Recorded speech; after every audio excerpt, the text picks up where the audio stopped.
ولا تعجل بالقرآن من قبل أن يقضى إليك وحيه وقل رب زدني علما.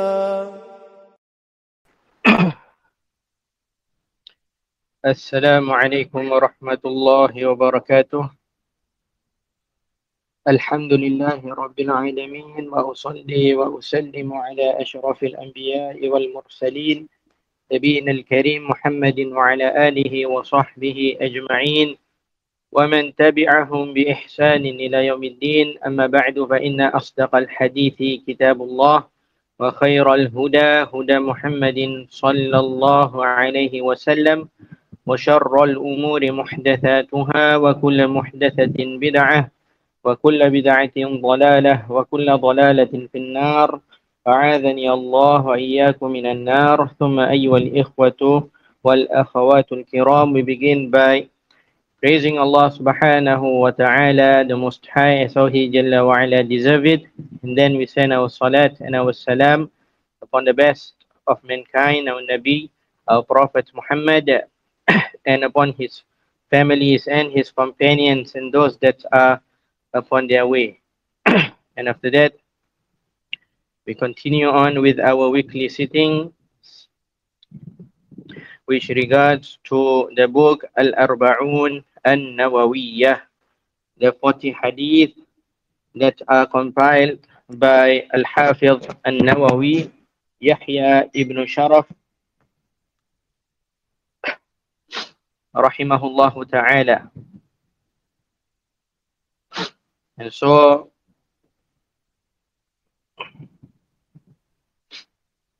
we beg Allah subhanahu wa ta'ala by saying, Allahumma anfa'na bima 'allamtana wa 'allimna bima yanfa'una. O Allah, benefit us with what you had taught us and teach us that which will benefit us. In our sittings, we had just finished hadith number 11, correct? And that is the hadith of Al-Hasan ibn Ali radiyallahu anhuma, where the Prophet sallallahu alaihi wasallam taught his grandchild to what? To leave off that which causes doubt and to move to that which does not cause doubts. And in the last sitting, we had talked about the difference between a doubt and between what we call as what? Al-wiswas or al-waswasa. Al-wiswas or al-waswasa.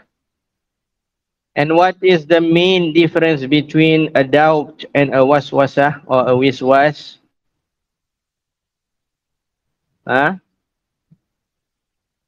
The frequency on how often it happens. As for a doubt, how often does it happen? Occasionally, once a while. Sometimes it happens. As for a wiswas, then how frequent? It's constant. It's constant.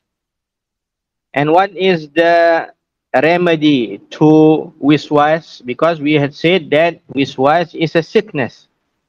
A wiswas, always having whispers. This is a sickness, and a sickness is in need of what? A cure, a medication, a remedy to remove it. And what is the cure, the remedy to wiswas? To leave it off. To leave it off. Naam. طيب, so we had finished with hadith number 11, and tonight we shall move on to hadith number 12 from this blessed compilation of Al-Hafiz An-Nawawi. And it reads, عن أبي هريرة رضي الله عنه قال قال رسول الله صلى الله عليه وسلم من حسن الإسلام المرء تركه ما لا يعنيه. حديث حسن رواه الترمذي وابن ماجه. On the authority of Abu Hurairah, whom Allah is well pleased with him, he said, the Messenger of Allah sallallahu alaihi wasallam said, from the excellence of one's Islam is his leaving off that which does not concern him. A hadith that is Hasan, good, and collected by At-Tirmidhi and Ibn Majah. And the apparent thing here, the one that graded this hadith to be Hasan is who? Huh? He said what? Hadithun Hasanun rawahu Tirmidhi wa Ibn Majah. The apparent thing is who is the one that graded it as Hasan? Huh? Huh? An-Nawawi. The apparent thing is that An-Nawawi is the one that graded it as Hasan, because he said Hadithun Hasan rawahu At-Tirmidhi wa Ibn Majah. This hadith is Hasan and is narrated by or collected by At-Tirmidhi and Ibn Majah. So the one that is apparent is that An-Nawawi is the one that had graded this hadith Hasan, and it is as so. An-Nawawi had graded this hadith to be Hasanun. طيب, as per normal, we shall go through the hadith in 4 parts. The first part, the narrator of the hadith. So the narrator of this hadith is yet again who? The great companion Abu Hurairah radiyallahu anhu.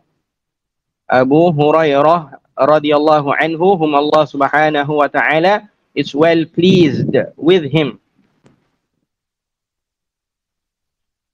And Abu Hurairah, according to majority of the people of hadith, Ahlul Hadith, the Muhaddithun, the majority of them say that his name is Abdurrahman ibn Sakhr. Abdurrahman ibn Sakhrin. And others had mentioned that his name is Abdullah, while others as well had mentioned that his name is Umair. So between these three, Abdullah, Abdurrahman, and Umair, and each one of these opinions, they have evidences for them. They have evidences that strengthen their opinion. And we say that it is not a problem. It is not a problem because this person, this individual called Abu Hurairah, or referred to as Abu Hurairah, he is famous enough to be referred to as with his kunya only. Famous enough, Abu Hurairah. And when a person says Abu Hurairah, he is known. Who are we talking about? So the famousness of his kunya suffices us to know his real name, and it's not a problem to not know his real name. It's not a problem. Like Abu Bakr, everyone knows Abu Bakr. To be known with a kunya over his original name, this is sa'ir. This is acceptable from the early time. From the early times. Like for example, Abu Musa, more famously known with his kunya, Abu Musa. As for his name, Abdullah, he was known as well, but his kunya oversees, the famousness of his kunya oversees his real name. And so it suffices, And Abu Hurairah, we have started to talk about him much. Naam. and he is one of the great companions of the Prophet sallallahu alaihi wasallam, and that he is the one that narrated the most hadith to Rasulullah sallallahu alaihi wasallam. Correct? Right. From the things that had aided Abu Hurairah in narrating the most hadith to the Prophet sallallahu alaihi wasallam, on top of the dua of the Prophet sallallahu alaihi wasallam, this we had said before, correct? The Prophet sallallahu alaihi wasallam, he supplicated to Allah subhanahu wa ta'ala, he invoked Allah subhanahu wa ta'ala for Abu Hurairah. And also from the things that aided Abu Hurairah was his poorness, that he was busy with the Prophet sallallahu alaihi wasallam memorizing and collecting hadith, and he did not busy himself with farming and so on, with businesses or worldly affairs and so on. Rather, he remained with the Prophet sallallahu alaihi wasallam most of the time. And from the things that aided Abu Hurairah is his hirs. Is his what? Hirs. That is his keen in the hadith of the Prophet sallallahu alaihi wasallam. He was haris. He was what? Haris, very keen in the hadith of the Messenger sallallahu alaihi wasallam. Al-Imam al-Bukhari rahimahullah collected in his Sahih to Abu Hurairah radiyallahu anhu that he said, Ya Rasulullah, man as'adun nasi bi syafa'atika yawm al-qiyamah? O Messenger of Allah sallallahu alaihi wasallam, who will be the happiest person who will gain your intercession, your shafa'ah on the day of resurrection? Important question. An important what? Question that befits and benefits a Muslim. Qala Rasulullah sallallahu alaihi wasallam, laqad dhanantu ya Aba Hurairah an la yas'alani an hadha al-hadith ahadun awwalu mink lima ra'aitu min hirsika 'ala al-hadith. The Prophet sallallahu alaihi wasallam, he then answered, O Abu Hurairah, I have thought that none will ask me about this matter before you, as I know you're keen for the hadith. As I know that you are what? Keen for the hadith. As'adun nasi bi syafa'ati yawm al-qiyamati man qala la ilaha illallah khalisan min qalbihi aw nafsihi. The one or the happiest person who will have my intercession, my shafa'ah on the day of resurrection will be the one who said sincerely from the bottom of his heart, none has the right to be worshipped in truth but Allah. Intahal hadith, end of the hadith.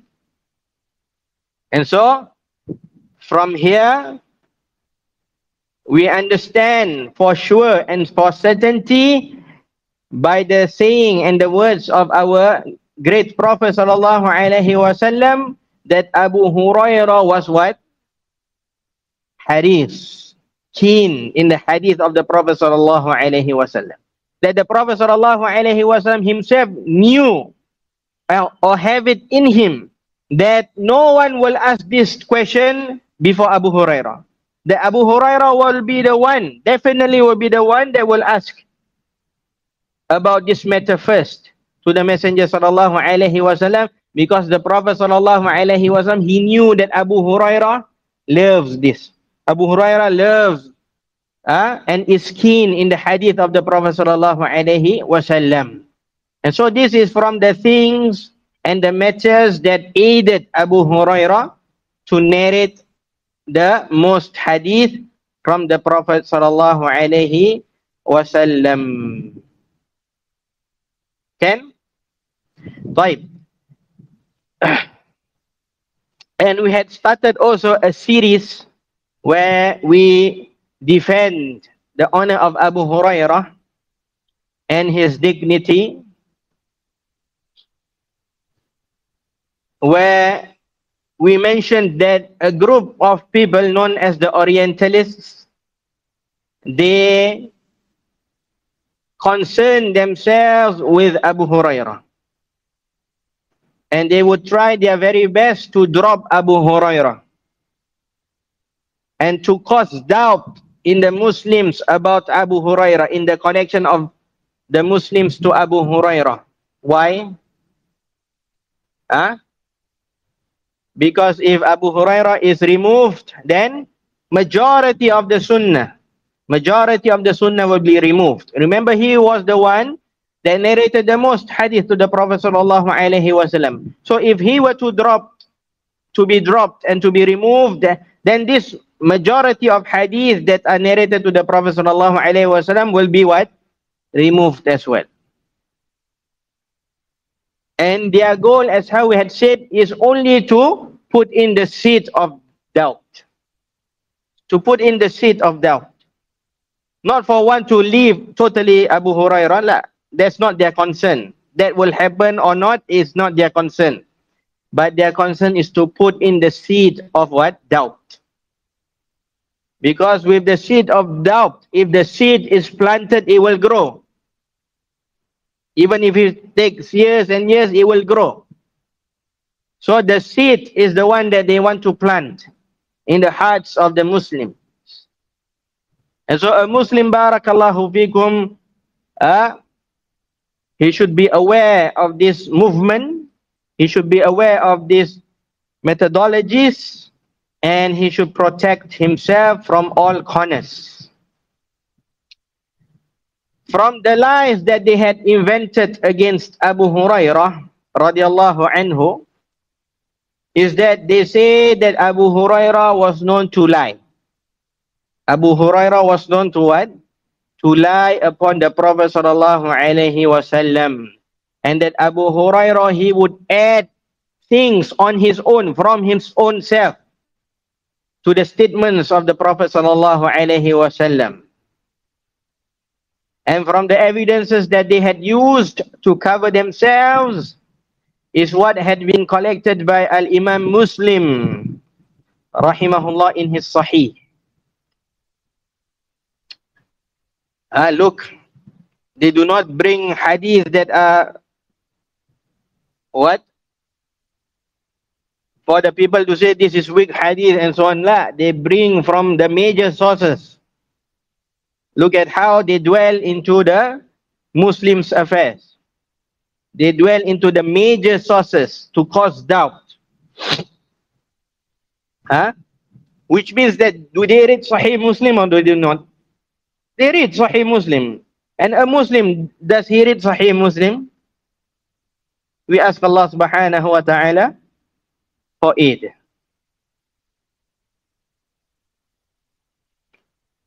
Al-Imam Muslim collected in his Sahih to the authority of the great companion Abdullah ibn Umar radiyallahu anhuma, that he said that he was reported to say, Anna Rasulullah sallallahu alayhi wa sallam amara biqatlil kilab illa kalba saydin aw kalba ghanamin aw mashiyah. Rasulullah sallallahu alayhi wa sallam ordered the killing of dogs except the dog tamed for hunting or watching the herd of sheep or other domestic animals. فَقِيلَ لِبْنِ عُمَرٍ إِنَّ أَبَا هُرَيْرَةَ يَقُولُ أَوْ كَلْبَ زَرْعٍ. It was then said to Ibn Umar radiallahu anhuma that Abu Hurairah radiallahu anhu also says, or the dog for watching the fields. Or the dog for watching the fields. Yani an extra type of dog. An extra type of dog. فقال ابن عمر إن لأبي هريرة زرعا. Whereupon Ibn Umar radiallahu anhuma, he said, verily Abu Hurairah radiallahu anhu possesses fields. Verily Abu Hurairah possesses fields. How is this an evidence for them, or how is it that they claim that this hadith is an evidence for them? What do these liars and evil individuals say? They say, look at how Abu Hurairah adds on to the words of Rasulullah sallallahu alaihi wasallam that is in line to what he desires. And Ibn Umar radiallahu anhuma, he refuted Abu Hurairah and he uncovered the lies of Abu Hurairah. Get me? Ibn Umar radiallahu anhuma, he narrated a hadith to those that were with him that the Prophet sallallahu alaihi wasallam, he said that Rasulullah sallallahu alaihi wasallam, he ordered the killings of dogs, as said the dog tamed for hunting, tamed for watching the herd of sheep or other domestic animals. So how many things? 3 things. And these people that were with Ibn Umar, they said that they had heard from Abu Hurairah that Abu Hurairah also mentioned or the sheep or the dogs that are tamed for watching the field, meaning there's a 4th thing. And Ibn Umar, he said, for verily Abu Hurairah, he possesses field. He has fields, and that's why he added this, the 4th one, so that it will benefit him. This is what the Orientalists, they claim. That Ibn Umar said that, so then the people are clear that Abu Hurairah will add on things to the words of Rasulullah sallallahu alaihi wasallam that will only benefit him. Since he has fields and he needs dog to watch over his fields, so he added this 4th thing. Understand how this hadith is being used? And Ibn Umar uncovered his lies. Ibn Umar radiallahu anhuma, the one that is known to follow the sunnah of the Prophet sallallahu alaihi wasallam. Every step of the Prophet sallallahu alaihi wasallam took, Ibn Umar took. The Prophet sallallahu alaihi wasallam, akramakumullah, he urined in a certain place, Ibn Umar followed, and he urined in that exact place. So they say, look at one who really followed the sunnah of the Prophet sallallahu alaihi wasallam. What did he do? He refuted Abu Hurairah. This is what they say. He refuted Abu Hurairah radiyallahu anhu. Naam, all of these are kadhib, all of these are kadhibun, all of these are lies, invented, blatant lies, in fact, invented against the companion of the Prophet sallallahu alaihi wasallam, and behind it is a hidden agenda in bringing down the religion of Allah subhanahu wa ta'ala. Not only is it a lie against Abu Hurairah, it is a lie against Ibn Umar radiallahu anhuma as well. This statement, these beliefs, it is a lie invented against Abu Hurairah and Ibn Umar radiallahu anhuma at the same time. Firstly, there is nothing at all being mentioned in the narration that Abdullah ibn Umar radiallahu anhuma is accusing Abu Hurairah of lying. There's nothing. Ibn Umar did not say what? This is a lie. He has fields. That's why he said that. Ibn Umar did not say that. Correct? Ibn Umar merely mentioned what? For verily Abu Hurairah possesses fields. Did Ibn Umar say this is a lie? No, this is wrong. Only these 3 things are mentioned and attributed to Rasulullah sallallahu alaihi wasallam. And Abu Hurairah here is adding on things that benefits him. Did Ibn Umar radiallahu anhuma do that? Did he say that? He did not say that. Rather, this statement was said by you all.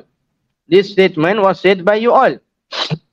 Now, this is an extra thing that were added by them to magnify the matter that does not exist in the first place. And this is another method of the people of falsehood and the people of desires. What do? They always make big of a matter. that is in reality small and easy, simple. But what do? They magnify the matters. They make it as though this is one of the major things. This is one of the asalib. This is one of the ways of the people of desires and falsehood. That they always magnify small matters. Magnify them. Something that is easy can be what? Done or can be explained in one or two sentences. They need to make it big. They need to make it big.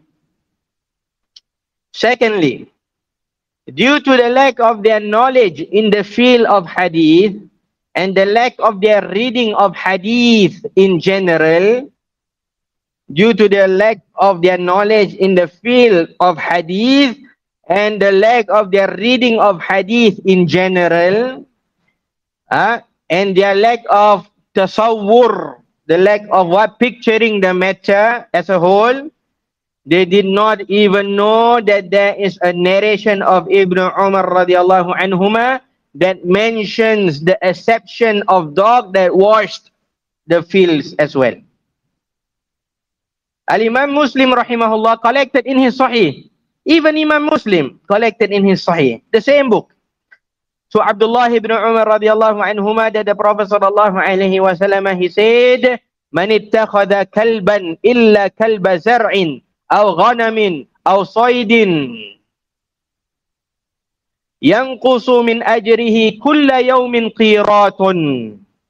He who keeps a dog other than the ones meant for watching the fields or the herds or hunting would lose one qirat every day out of his rewards. He will lose what? One qirat every day out of his rewards. Meaning it's not permissible to what? To keep a dog in the house as a pet or whatsoever. Naam. This is a hadith that refutes at the same time those who says that Allah subhanahu wa ta'ala do not forbid us in the Quran to keep dogs as pets. There are people, and it's widespread, that they say Allah did not mention the dog in the Quran except to being a good companion in the Surah of Al-Kahf and so on. The people of Al-Kahf had a dog for their companion. So Allah mentioned the dog only with good things in the Quran. So it's permissible to keep the dogs as pets. This hadith is a clear proof to show that it's not permissible. One who keeps a dog, except for these dogs that are exempted in their houses, they will lose one qirat of rewards every single day for them keeping the dogs. And it's narrated in hadith, another hadith, that one qirat is like Jabal Uhud. One qirat is what? Like Jabal Uhud, like the mountain of Uhud. That's how it had appeared in the Salatul Janaza. In the Salat of Janaza. Whoever prays upon a Janaza and then followed the Janaza until it is buried, then for him is qiratan. And Ibn Umar, when he mentioned this hadith, he had said what? For verily we had lost a lot of rewards. For verily we had lost a lot of rewards. Because the salat upon a janaza and following the janaza is 2 qirat, like the mountain of Uhud in rewards. Ala kullim, back to the hadith. Ibn Umar radiallahu anhuma himself, in Sahih Muslim itself, in the same book, by the same narrator, also mentioned about the what? The dogs that are watching over the fields. So this is one of the known characteristics of the people of desires and falsehood. That they do not have the what? The exact knowledge of certain matters as a whole, and they only know part of it, one part by one part by one part, and they think that they understand the whole thing already. And they would take this small part and throw them against the people of goodness and the people of truth. فَانْتَبِهُ. So take note about these matters and these characteristics of the people of falsehood, and do not fall into them. And do not fall into them. Talking about matters that you do not have any knowledge of, or that you are not supposed to enter. This is from the ways of the people of falsehood. طيب. The narration that Ibn Umar radiallahu anhuma himself narrated clearly shows that he did not mean to criticize or degrade Abu Hurairah radiallahu anhu when he said that verily Abu Hurairah radiallahu anhu possesses pills. Rather, what is meant is that Ibn Umar radiallahu anhuma is stating that Abu Hurairah radiallahu anhu possesses pills, and therefore he should know it better, and he should memorize it better. Rather, what Ibn Umar radiallahu anhuma is stating is that Abu Hurairah possesses pills, and therefore he should know it better, and he should memorize it better. Understand? Al-Hafiz An-Nawawi rahimahullah answered this way before in his explanation of Sahih Muslim. An-Nawawi, our author here, he said in his explanation of Sahih Muslim, قال العلماء ليس هذا توهينا لرواية أبي هريرة. The ulama, they say that this is not degrading of the narration of Abu Hurairah. ولا شكا فيها. Neither is it a doubt about the narration of Abu Hurairah. بل معناه أنه لما كان صاحب زرع وحرث اعتنى بذلك وحفظه وأتقنه. However, the meaning of it is that since Abu Hurairah is one who possesses fields and crops, it will be that he will give importance to it, and he would be memorizing it well. وَالْعَادَةُ أَنَّ الْمُبْتَلَى بِشَيْءٍ يُتْقِنُهُ مَا لَا يُتْقِنُ غَيْرُهُ. And what is customary is that if a person is trialed with something, then he will be well versed in it more than the others. He will be more well versed in it more than the others that are not. وَيَتَعَرَّفُ مِنْ أَحْكَامِهِ مَا لَا يَعْرِفُ غَيْرُهُ. And that he will be well aware of its rulings, what others do not. Intaha kalamuhu rahimahullah. End of An-Nawawi's words. Understand? What Ibn Umar radiallahu anhuma is trying to say, I had only memorized 3. Or maybe that he had forgotten the 4th one. He mentions what? 3 only. And he mentions what he had remembered only. And when it was said to him that Abu Hurairah said the 4th thing as well, Ibn Umar said, for verily Abu Hurairah, he possesses feel, and so he should know better. Since he has feel, he is the one that has feels, he should know about this matter.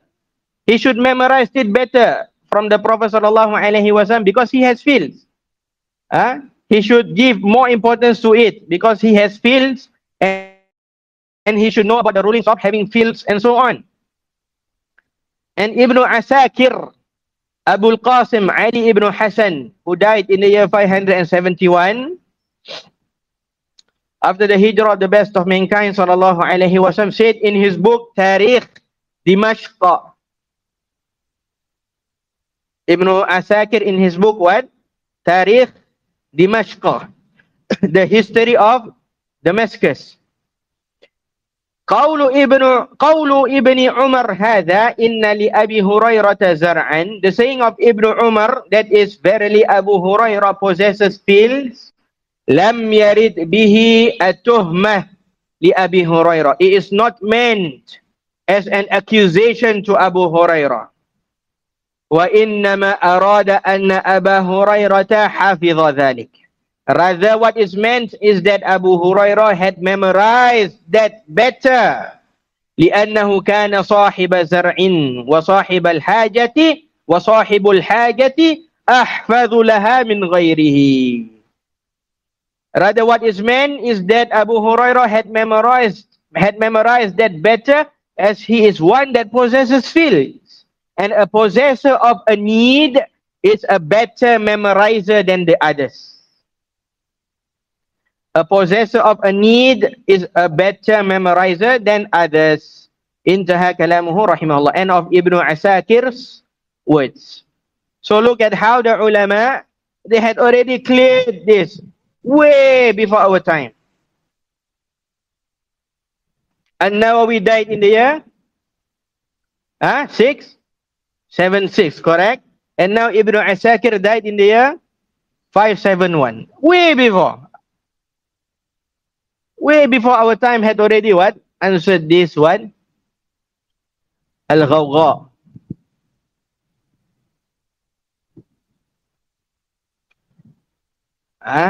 So barakallahu fikum, this teaches us not to what? To be hasty.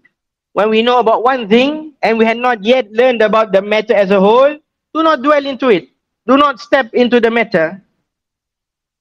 We had only known one part of it, not a matter as a whole. Wadah? Is it clear? Naam. So with this, it adds more clarity and certainty about the evil that these people have in their hearts for the great companion Abu Hurairah radiallahu anhu and the religion of Islam. Wadah? Is this doubt clear? No longer a doubt. It is no longer a doubt. Blatant lies. Second part, the collector of the hadith. Firstly, Al-Imam At-Tirmidhi rahimahullah, and secondly, Imam Ibn Majah rahimahullah.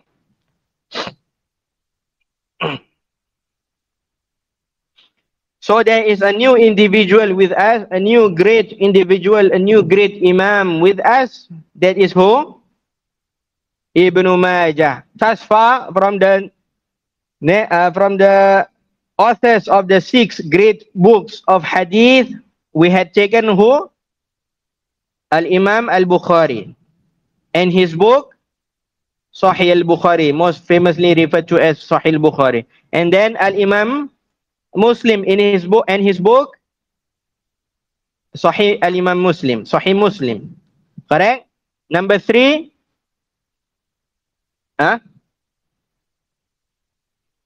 At-Tirmidhi.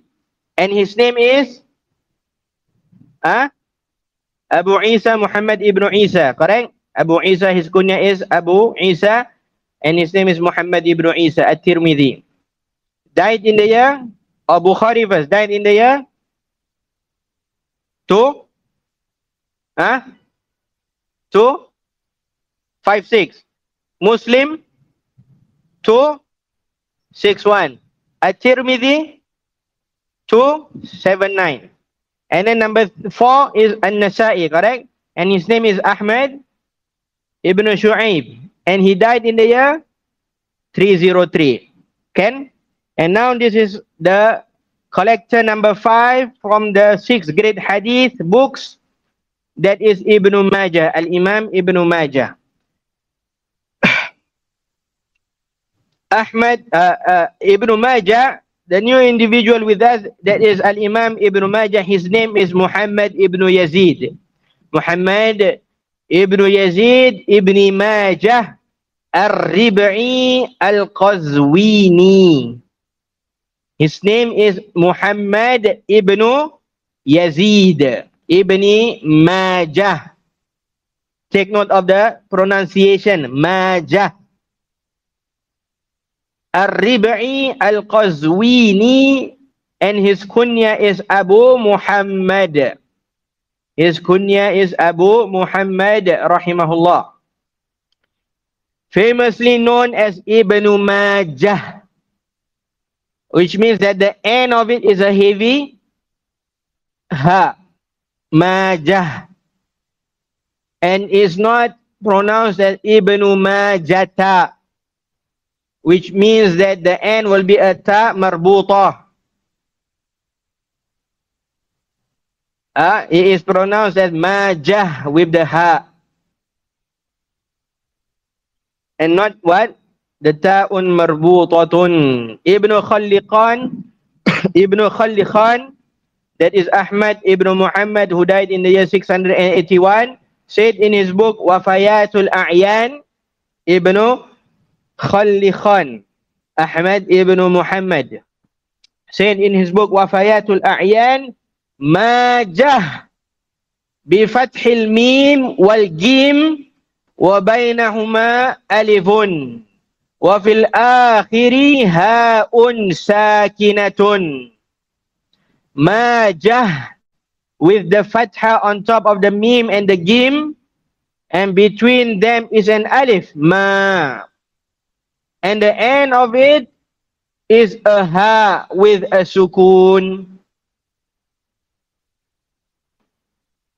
End of Ibn Khalliqan's words. Intaha kalamuhu rahimahullah. Can? So it is pronounced as what? Ibnu Majah, not Majata, Majah. From the teachers of Ibn Majah, they are Al-Imam Al-Bukhari and Ali ibn Muhammad At-Tanafisi, rahimahumullahu ajma'in. And Ibn Majah rahimahullah was born in the year 209. 209, in the early 3rd century as well. And he died in the year 273. And he died in the year 273 after the hijrah of the best of mankind, sallallahu alayhi wasallam.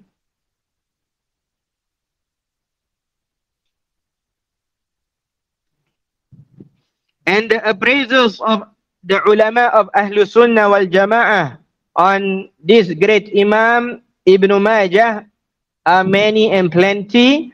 From them is Al-Imam Al-Dhahabi rahimahullah, when he said in his book As-Siyar, that is which book?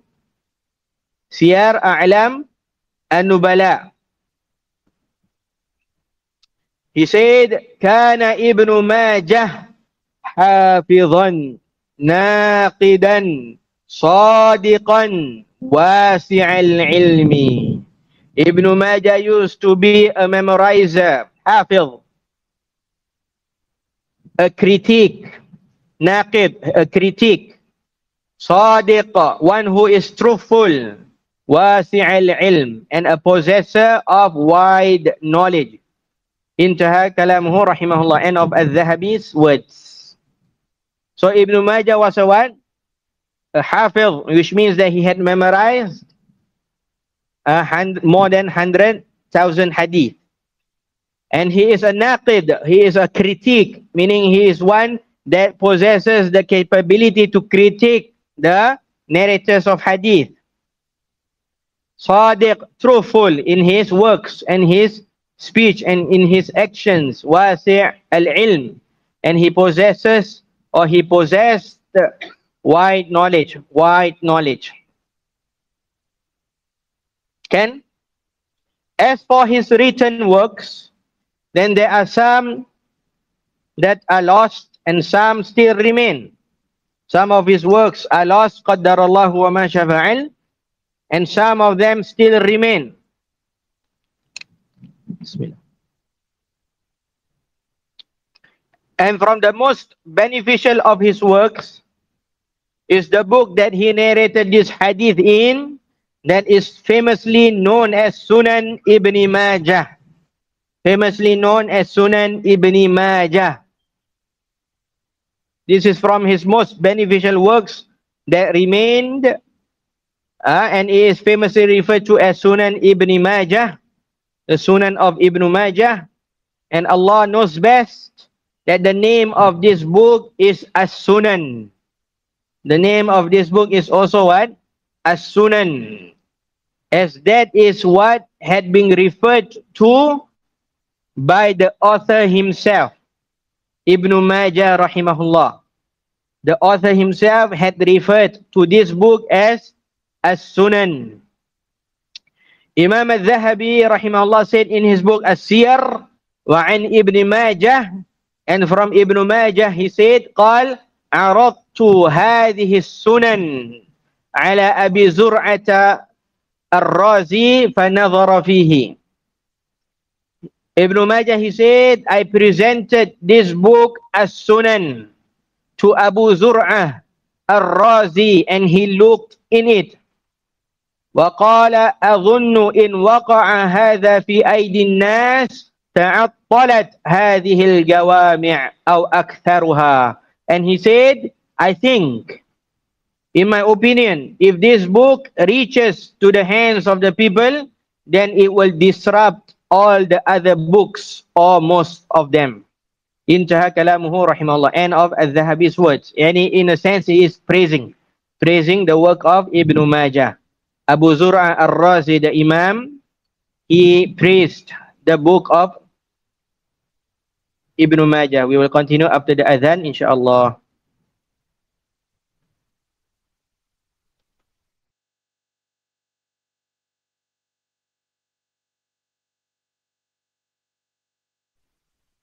So we will pause here for this week on the book of Al-Arba'un An-Nawawiyah. We shall continue here about the book of Ibn Majah that is known as what? As-Sunan, and his name is Ibn Majah's name is Muhammad Ibn Yazid. Muhammad Ibn Yazid, and he was born in 209 and he died in 273. His book name is As-Sunan. Aywa, ahsantum. We will go to the questions for tonight. Sallallahu ala nabiyyina Muhammadin wa ala alihi wa sahbihi wa sallam. Subhanakallahumma wa bihamdika la ilaha illa anta astaghfiruka wa atubu ilaik. Wassalamu alaikum warahmatullahi wabarakatuh.